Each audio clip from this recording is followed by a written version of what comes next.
Speeding can get you a ticket. A felony could land you in jail. Today, Dr. Evans will talk about the consequences of disobeying God's laws and explain why we need to take the concept of sin very seriously. You'll want to turn to Genesis chapter 2 as we join him. When you go to the store to purchase a device, whether it's a tool or an electrical device, you do so because you want that device to improve some aspect of your life or your home or your vehicle. It is purchased to make something better or easier for you. But when you purchase an electronic device or a tool or an appliance, you will see something on the box or a sticker on the item. It will simply say, "Warning, read before using." And so we get these warnings in order to maximize the device that we have purchased. There is a device called life. You and I get to live it. But I want to talk to you about a warning that comes with the device called life. It is a warning often unread or when read unused, creating a breakdown in the device called life. It is with that understanding that we begin at the beginning, when God first creates man. He gives mankind life. I'm using the word device, but I'm referring to life. You are alive. You possess life. But I'm sure there are plenty in this room who could testify this device is toe up from the flow up. It's broke down because it was misused or a warning was not heeded. Let me show you two verses in chapter 2. The Lord, verse 16, commanded the man, saying, "From every tree of the garden you may eat freely, but from the tree of the knowledge of good and evil you shall not eat it, for in the day you eat from it you will surely die." That was the warning on the package called life. While this is the beginning of mankind, it was not written in the beginning. Moses is the author of Genesis. Moses is living many generations after Genesis occurs, because that's the first man, Adam, with the first woman, Eve. Moses is many generations later. He's in the book of Exodus. But he's the one who wrote Genesis and Exodus and Leviticus and Numbers and Deuteronomy, called the Pentateuch. The first 5 books of the Bible was written by Moses.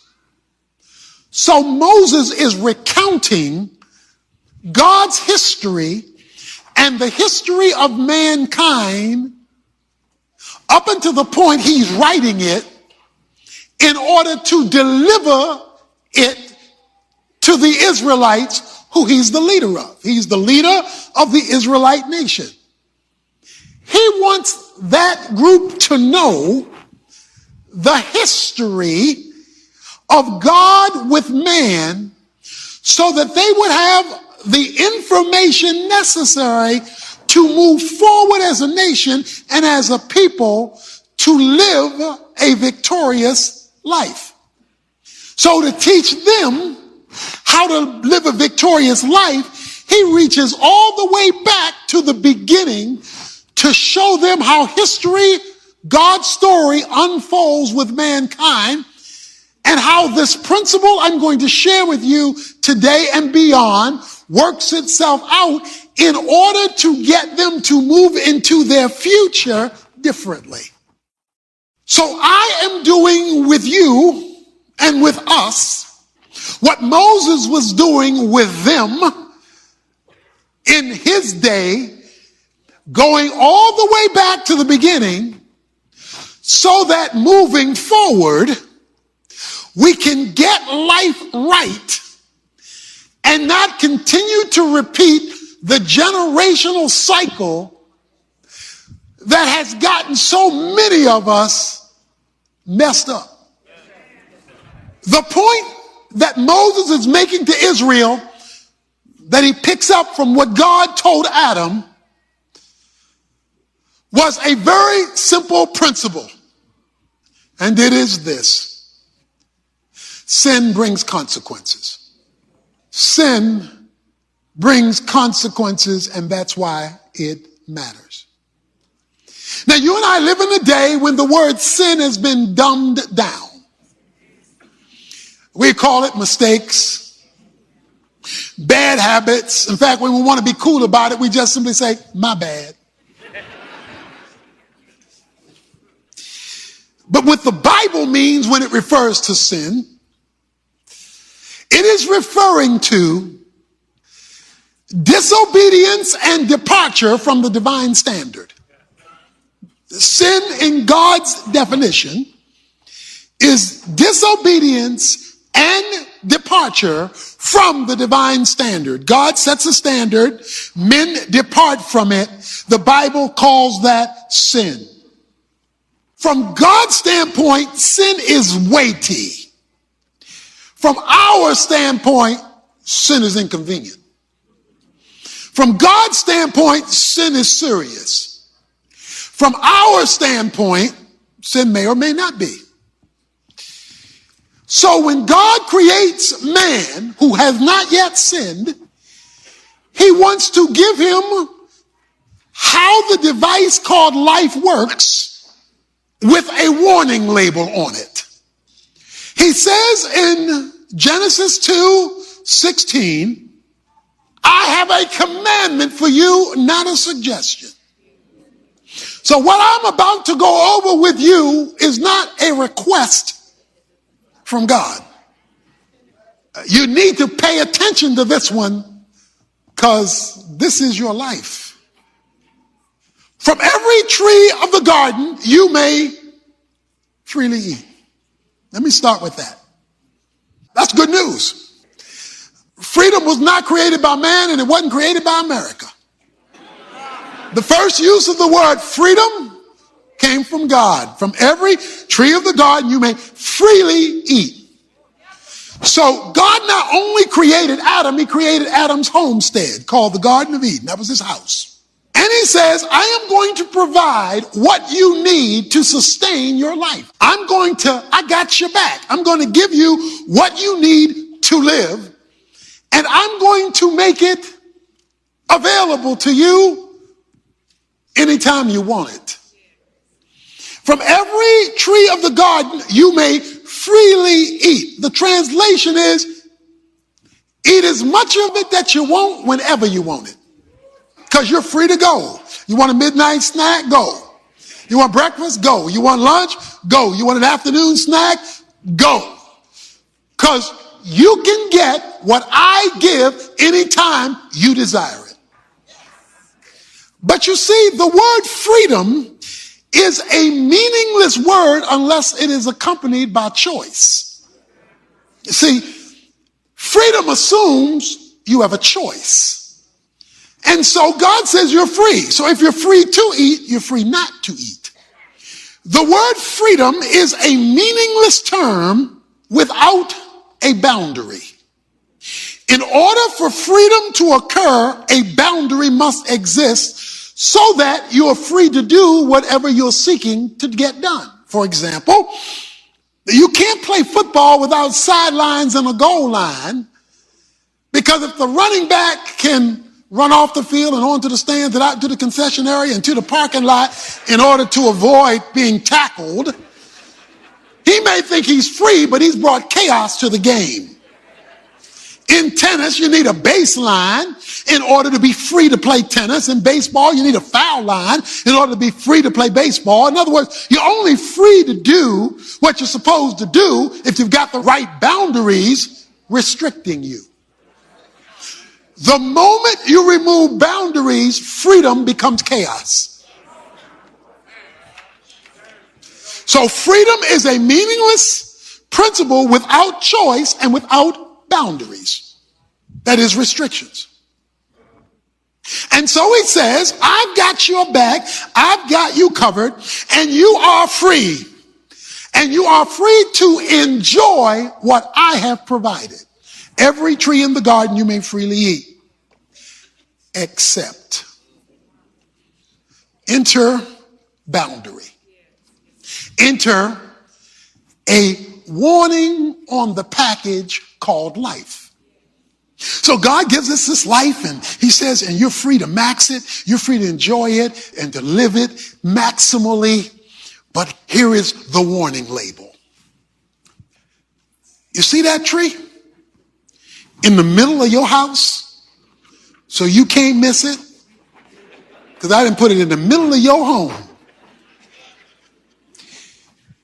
The tree in the middle of the garden is the tree of the knowledge of good and evil. That tree, you do not eat from it, because that tree will kill you. You shall surely die. Sure enough, die. That's the killing tree. You eat that tree and you're going to die. Every other tree, freedom, is available to you, but there is a warning. If you introduce that tree to your life, that tree is going to mess up your accessibility to every other tree, because that tree is going to kill you. So we've got this warning label given by God about our life. And this warning label says, don't mess with that tree, but I'm going to put that tree there. Why? Why would you give me a tree, put it in the middle of my house, so I can't miss it in any direction I go into, and tell me don't touch it? That seems like... Dr. Evans will come back in a moment with the answer to that question. First, I want to let you know that what you're hearing today is the first in a brand new message collection called Consequences. It's a 6-lesson set that explains why society's who cares attitude about sin is not only wrong, but dangerous. Along the way, you learn about the deadly traps Satan sets for us and how to recognize and reject them by using the freedom of choice God provided. We want to help you put these important principles to work, so we're offering CDs and digital downloads of all 6 full-length lessons in this set with our thanks for your contribution toward Tony's ministry. And if you contact us right away, we'll also include his powerful booklet, 30 Days to Overcoming Emotional Strongholds, as a special bonus. We can only make this offer available for a limited time, so be sure to contact us today at tonyevans.org to make your contribution and your request. Or give us a call at 1-800-800-3222, where someone on a resource team is standing by around the clock to help you. Again, dial 1-800-800-3222. I'll repeat that information for you after part 2 of today's message. The reason why God gives you a visible warning is so that you and I no longer ever view ourselves as autonomous. In other words, you, Adam and Eve, and everybody who follows you, you are not to look at any part of your life as independent from me, and to remind you that you're not all that and a bag of chips. To remind you that you've got limitations. To remind you you're not just answerable to you. I am going to put this tree in the middle of your house so that when you wake up in the morning, when you go to the living room, the den, when you go to the attic, all the parts of this garden, you got to pass through this middle spot called the garden, and you'll be reminded, oops, I have somebody else I need to answer to. From every other tree, shop till you drop. From every other tree, the question on the floor is, what will be the source of your knowledge? What will be the source of your information? Do you have people in your life who you're responsible for, who bring information to you from other people that they think know something and you know they don't? What do you think the God of the universe thinks when you choose human opinion over divine revelation, asserting to him that your friends, your mama, your daddy, your cousins, your posse, your homeboys, your homegirls know more than he does? So the issue on the floor would be to maximize life. He calls it being free. In order to live. And then he summarizes the warning. Now this is the kicker. From every tree of the garden you may freely eat. But of that tree in the middle of your house, do not eat it, for you shall surely die. When you think about the word die, you're thinking about a casket with a body in it of a deceased person. That's what we think about when we think about death. In the Bible, the word die does not mean cessation of existence. We look at it that way.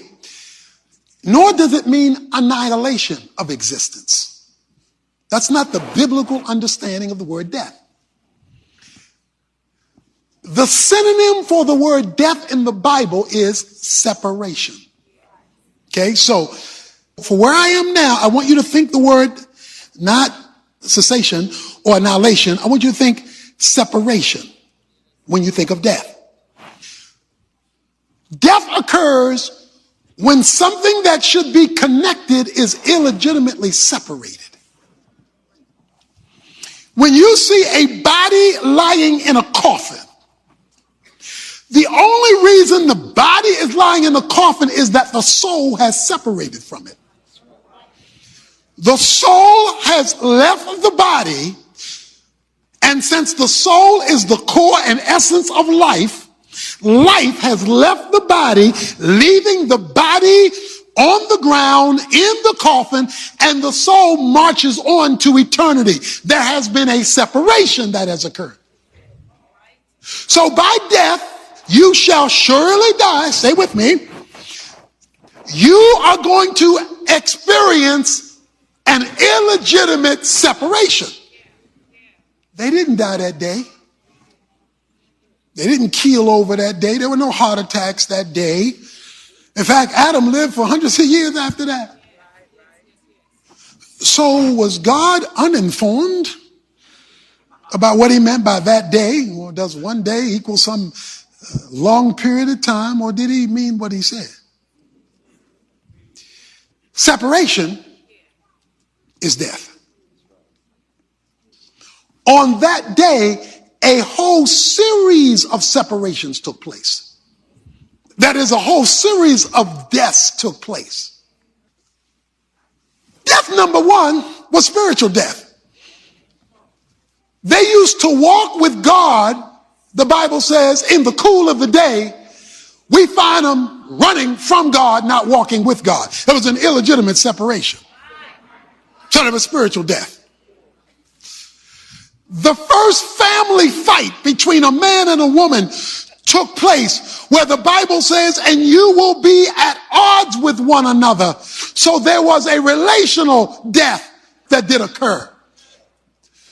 The reason why people talk about my marriage is dead is because there's a separation that has occurred. Their siblings became separated, and Cain kills Abel. So there is a separation that occurs. People commit suicide when they can't live with them anymore. When they are so out of sorts with their own humanity. And the Bible says that shame took over and fear took over and their emotional well-being collapsed and they were dissatisfied with themselves. So they're dissatisfied with themselves, they're separated. They're dissatisfied with each other, the relationship is separated. And then we find in chapter 3, there is an environmental separation. The environment goes crazy so that no longer is there order in the environment in which they live. So there was death. A lot of people today, under the sound of my voice, are dead. They're not physically dead like Adam and Eve, but your circumstances are dead. Your well-being is dead. Your relationships are dead. And like people often say, I'm just dying. Because there is an illegitimate separation that has occurred as a consequence of biting the wrong tree. The day you eat from it, you will surely die. The day you go for information independently of me, you don't know it, and it may taste good, but you just bit death.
When you and I live our lives independently of divine revelation, a separation occurs.